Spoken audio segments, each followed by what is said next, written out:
What is up, everybody? Today we have finally digivolved into our rookie stages, and we are going to be using Garurumon and Biomon today. That is right, we are doing Digimon daily. We're trying to get a tag team championship here. We're going to be doing the full arena clear in just a couple more evolutions, and like I said, we have Garurumon and Biomon.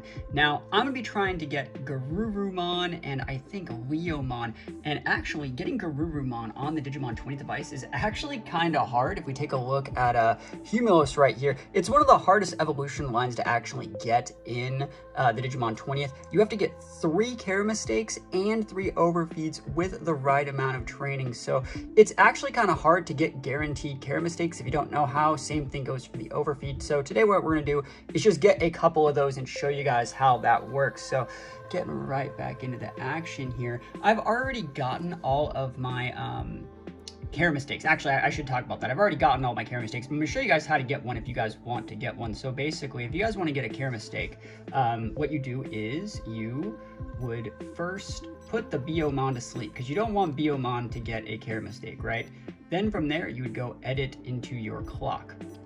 And then you would change the time to a time when they would already be asleep. Something like, you know, that.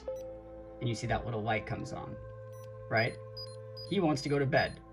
So if you were to just ignore this for 10 minutes and have that light go away without actually tucking in both your Digimon, what would happen is you would get a care mistake. Now, I've already gotten the 3 care mistakes required, but you have to just do that 3 times. So every single time you'd reset the clock, you'd wake them up, set it to like 7 or 8 a.m., let them wake up, then set it to like 10 again and redo it again. And you have to do that 3 separate times to get a guaranteed care mistake. There's other ways involved that you can do by, like, you know, not feeding enough when the light goes on. Basically, whenever that light goes on, if you don't do something for 10 minutes, that's a mistake. This is the easiest way to make that work. Let's set this back to normal. So you can see we did not get the care mistake because we just woke them up. And everyone's happy, ready to go. The next thing you need to do is get 3 overfeeds. And honestly, I've already gotten 2 overfeeds, but basically the way to get an overfeed is to let one of those hearts go away and then just like mass feed the Garurumon, just Garurumon, because he's the one that wants the overfeeds, to get until he like shakes his head and doesn't want food anymore. He can continue to shake his head, he doesn't want food anymore. That still only counts as 1 overfeed. So for every overfeed, you need to actually wait for one of these hunger hearts to go away. And then the last thing we need to do is get 5 to 15 training. I don't want to do 16 because that will give me that snow Digimon. I don't really want the snow one.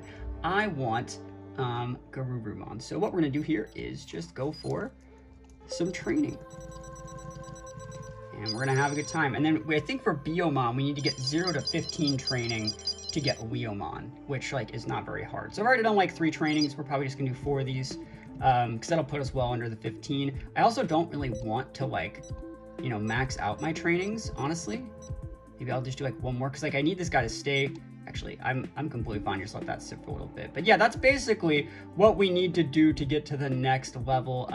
Like I said, this is one of the hardest evolution lines. I don't know why they made getting like one of the most popular Digimon in the franchise, Garurumon, like so complicated, but they did, right? So it's the same thing. I would say every single one of these Digivolution trees has some sort of line like that. Same thing to get like the, you know, Tyrannomon and the Meramon and stuff down there. You need to do that. Same thing to get like the Garurumon. Yeah, you could get, what's this guy? This is the other guy. You get Yukidarumon if you, you know, do 16 battles, 16 or more battles instead.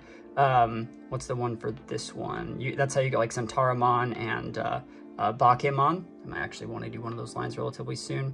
The version 4, that's how you get this guy, you know, Cockatriemon. Not that you would really want one of these, but it's funny that like, I would say like Cockatriemon and like Centauramon, they're not like the same as Garurumon. Like everyone likes Garurumon. And it's so also weird that Garurumon evolves into Metal Mamamon.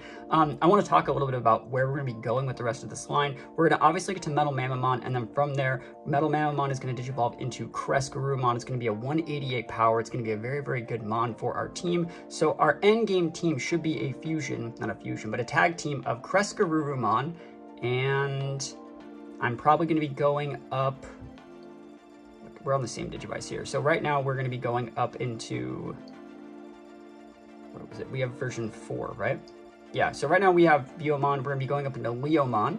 which we do at 0 to 15 training, so already basically done as long as you don't get any care mistakes. So it's really important not to get those care mistakes when we're going to be using it, trying purposefully to get care mistakes. You got to make sure to put the Biomon to sleep. We're going to go up into Leomon. Leomon's going to go up into Megadramon, one of my absolute favorites, and then that's going to go into Aegistamon. So we're going to have 2 Digimon that are 188 base, and then what I can also do if I really needed some more power to tackle the arena modes, what I could do is Jogress it with my Machinedramon from my Digivice right here, which again I still need to add a battery to. So I could add that battery, send over Machinedramon's data, and Jogress it there. But yeah, that's my plan so far. Thank you guys so much for leaving such kind comments on all the Digimon Daily stuff. This is a lot of fun. I love uploading these every couple days. If we're to take a look at the Coliseum battles, right, you can take a look at single battles and tag battles. We've actually have a full video where we took a Slayer Dramon and we cleared every single boss in this full arena clear. It was super fun. It took a long time. If you guys want to see that in singles, think about checking that out. But tag battles are a little bit different. I've never really done the tag battle element, and I feel like probably right around till like here, it's gonna be pretty easy, but there are 100 stages of this, and we start getting into like double mega cores with like virus vaccine super combos. There might be some like really, really bad matchups that might be almost unwinnable. So hopefully that doesn't happen, but I'm excited to take on this challenge nonetheless. I think it's gonna be a lot of fun. Let's see if we can feed our Gabumon yet. What do you guys think? Survey says, because I want to show you guys what an overfeed looks like. Not yet, but I will get one relatively soon. And I guess while we're waiting, I'll just talk about the cards that I chose. So the cards that I chose to feature today are going to be the Gabumon. This is, I think, a starter deck Gabumon from one of the more recent starters. I think it's actually pretty cool. And the Biomon that I chose is the Biomon, one of the best cards in the new Adventure starter deck. I think it goes very well with this, aesthetic of what we're working with today. All right, here we go. You can see that we now have a heart available to actually get an overfeed meter. So what we're going to do is go and feed this guy until he shakes his head. And every single time I press this, the food's dropping all the way down. So it takes a lot of food. Probably about 20, right? Oh my goodness. Right there. So that is an overfeed. Doing this again, that doesn't do another overfeed. We're still on the same one. You have to let that heart go away. So that's actually his 3rd overfeed. And realistically, if I do like 2 more training sessions, I'm going to wait until the strength bar goes down because I still have to keep him alive for about 24 hours and I want all the hearts to go away. But that should be everything required to get to Garurumon. So hopefully in the next episode of Digimon Daily, we will have a Garurumon and a Leomon. If you guys like the series and want to see more, think about leaving a like on the video. Think about dropping a sub on the channel. And other than that, thank you guys so much for watching. Peace out. I'll see you guys next time.